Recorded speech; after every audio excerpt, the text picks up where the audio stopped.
Good day, Ma'am and Sir. I am Norodin Evangelista from Turut, Quezon, Isabela, Philippines. I am 32 years old, married.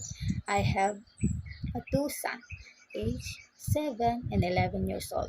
My husband is a driver. I am a college student. I have a two sisters and one brother, and I am a third born. I have experienced work here in the Philippines for 2 years in Santiago City, Isabela, Philippines.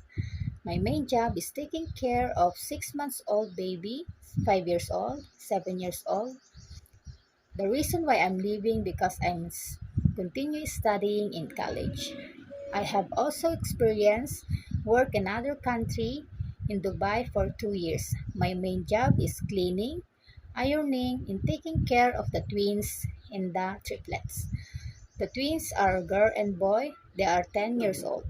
The triplets is two boys and one girl. They are 2 years old.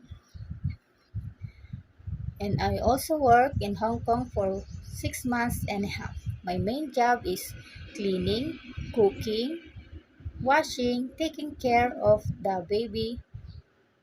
The reason why I'm leaving because of my family problem. My mother is very sick and I need to go home because no one can take care of my two sons.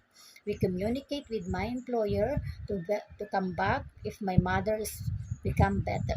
But suddenly, my mother is passed away last January 25. That's why I cannot go back to my employer. And please choose me as your helper. I will do my best to do my duties and my responsibilities. I am honest, trustworthy, caring, loving, and also I promise to finish my contract. I want to go back in Hong Kong because I want to earn for the future of my two sons. I need to earn for their study. Thank you and God bless.